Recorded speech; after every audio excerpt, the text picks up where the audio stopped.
Hello, I'm Mark Perreno, and tonight here in the Stuber studio we have Melvin Van Peebles with us. How you doing? Hi, how you doing, Mark? Nice to have you with us. You're here in Detroit for your new film, right? That's right. Which is called SweetBack, Badass Song. Yeah, that's Tell us a little right. bit about the film. Well, it's a film about a brother who changes from an exploiter of the black community, he's a stud, a pimp, into a brother who wants to aid the community or wants to stand up on his own hind legs, which of course is against the man's idea he's cut out for him. Mm-hmm. And so he's got to run, and it's the story of his fight for survival. Now, you not only wrote the film, but produced and directed and did the movie soundtrack to it. Yeah, that's right. Mm-hmm. That's right.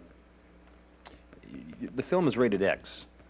It's rated X by an all-white jury. That is, under the present setup, if you don't submit the film to the Motion Picture Board Association, you That's have to the take, MPAA. That's the MPAA. You have to take what is called a self-imposed X. Jack Valeni, the president of MPAA, the Motion Picture Association, claims that you don't have to take a self-imposed X, but all of the papers refuse to run an ad unless it has a rating from the Motion Picture Association on it. Are there any black people on that board? No, the jury's all white. That's why in my ad I had written rated X by an all-white jury. However, some of the papers here refuse to run that, once again under the guise of some sort of general policy. They wouldn't run the real honest truth concerning that X. Also, the white establishment papers would not run the full title of the film. How about the underground press, the underground media? It's together. Yeah, are they going to carry the ads far? Yeah, they're going to carry the ads as they're actually written. The title of the film is SweetBack's Badass Song. What's a SweetBack? Well, a SweetBack man is a stud or a pimp, who's somebody who balls the chick well. Hmm. And if you do it correctly, I'm sure you know, you use your back. Yeah. And so Subsequently, SweetBack. You got a SweetBack. The film's going to be opening up at Grand Circus Theater in Detroit. Yeah, it opened there at the 31st. Uh-huh. And we'll be showing for what, about 2 weeks? Oh, I hope it'll be showing a lot longer than that. Uh-huh.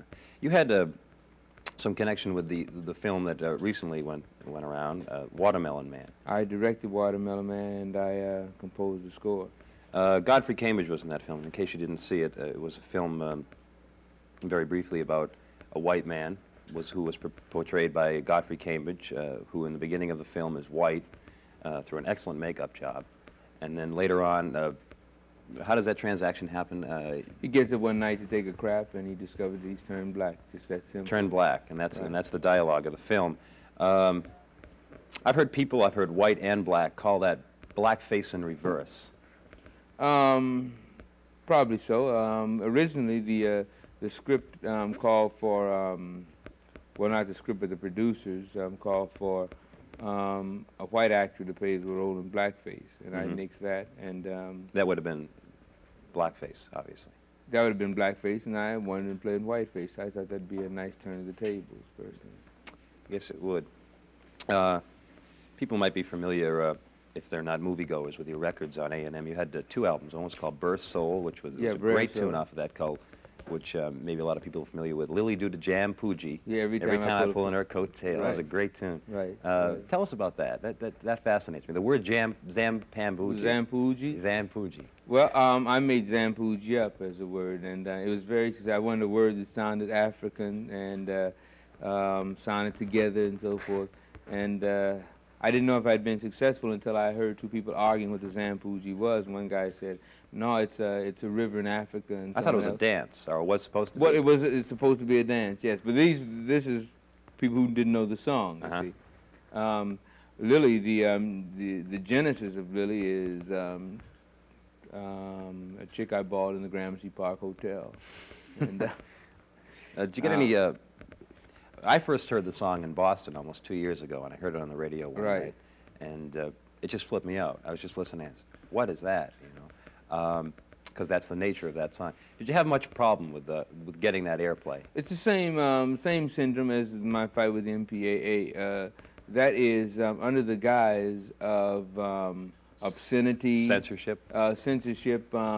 They've been able to cut off from the people, the third world people, and also from the revolutionary or radical white groups, their contact in the cinema and in film and in records by imposing what seem a logical censorship on the various groups. I mean, for example, the drug thing, nothing can be mentioned, etc.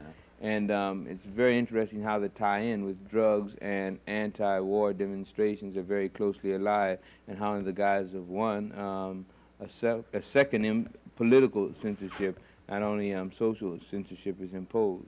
It seems to me, maybe it's a rash assumption, that movies seem to be getting more lax. All of a sudden, an Andy Warhol film called Trash is showing at big theaters downtown, whereas 2 years ago was showing in coffee houses and underground theaters, and now it's open to the public. And Absolutely. Well, that you see, a dual thing happens as that progress is made. At the same time, attempts are made to stifle that progress by various groups. The governor of Georgia just passed a law whereas no obscenity can be shown on the screen. He'll padlock, and obscenity then becomes a very catch-all phrase. Well, then, this is what the Berkeley free speech thing was a few years ago. In the press conference when I announced my suit of the MPAA, I told them they were interested in pubic hairs, and I was interested in black minds. And I think this pretty well sums up this clandestine repression of non-popular ideas. now, SweetBack is rated X by an all-white jury, so to speak. If it were all black jury, if it were black people deciding, how do you think they'd rate it? Or how do you think it should be rated? Maybe that's a better question. I think it should have a non-rating at this stage. Non-rating? A non-rating. I don't think that, I mean, even if the Motion Picture Association offered me a G for the film, I don't give them the right to decide G or X for the Black Destiny. That's interesting. Where was the film shot? I shot it in Watts, Los primarily, yes, because the production part of the film, the shooting part of the film, was shot non-union, and naturally the unions were a little uptight, but they were too chicken to come down to Watts to take my equipment away from me. So what's going to happen now is, now that it's gone by the MPAA, it'll have to go through state boards of censorship boards. Isn't that true? Doesn't each state have a censorship board which views all films that come in and decide whether? No, that depends on the state. Some states do, and some like states New Jersey, don't. for instance, is a really strict state, and it's really hard to get a film played there, isn't it? So I've heard. I actually am just new into this end of the distributing business. I haven't been to New Jersey with the film as yet. I'll be opening in Georgia rather shortly, where they do have, as I say, just had a new law passed, and we'll have to see. What do you think the film says more than anything else? What's the one statement that, if you could find one through the whole film? Well, SweetBack says. The theme of the film, just like the album, the book, and everything else, is you bled my mama, you bled my papa, but you won't bleed me. What's been the reaction of, say, the white people that have seen it so far? Two, those who got their game up tight dig it out of sight. The others run for cover.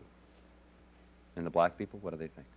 Those who, once again, have their game up tight dig it. Same thing. Same thing. Same thing, it would have to be. But of course.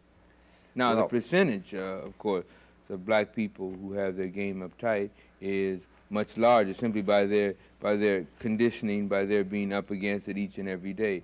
What is a choice often for a young white person is not even a choice open to a young black person or a black person, period. So there, of course, is a much larger percentage of them who say, yeah, man, I can dig it, I know where you're coming from. Has the film shown in New York yet? No, I'm opening it. The world premiere is here in Detroit. In Detroit. This is the premiere engagement. And at the Grand Circus Theater. Right. And it already started. By the time this gets on the air, it will have already started. Well, we wish you much luck with the film. Out of sight. Out of sight. Tell us about the soundtrack to it. Well, the soundtrack, I went to Stax, who did the soundtrack, because movie albums I have, I'm free to do as I want to by my contract with A&M. And I wanted some cats who knew where my head was at and who could understand what I was trying to say. And Stax did the soundtrack, right? Stax Records from Memphis. Stax Record is distributing the soundtrack, and the producer, I did the soundtrack. I'm sort of hard to get along with, so I usually end up doing it myself, because everybody walks off, so do it yourself. And that's the way I do the things. And then I took them the tape.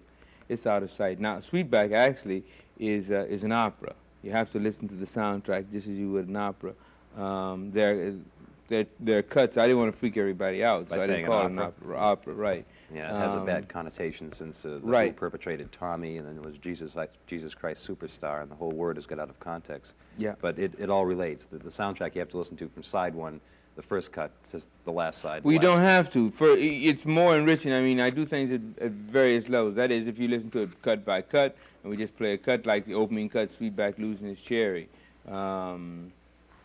Fine, you can listen to it just as a cut. If you hear it in the whole context, it becomes even more enriching. You see the entire movement of the film. And especially if you've seen the film, you can just sit back and dig it again. Is it anti-white? No, it's anti-injustice. That's not synonymous. Mm-hmm. No, I guess it even though many people feel that it is. There's Last Poets. You're probably familiar with their work. Right. Listening to their new album, they have a new album called This Is Madness. And I got the feeling, listening to the album, that it was really anti-white. I haven't heard this album yet. This one more so than any other one before, that is anti-white, and not just pro-black, but anti-white. And I don't really think I can get behind that. I haven't heard it. I mean, yeah. You bring me out of my water because I haven't heard the things yet. Well, okay. Listen, why I don't you... feel there's universality in the human experience that transcends frontiers of color if the people can get behind it. Mm-hmm. And that's where it's at. Okay. I think we've just about run out of time. I want to thank you for stopping by. Stop and see welcome. the film SweetBack Badass Songs. The name of the film. It'll be at the Grand Circus Theater. Thank you. Yeah.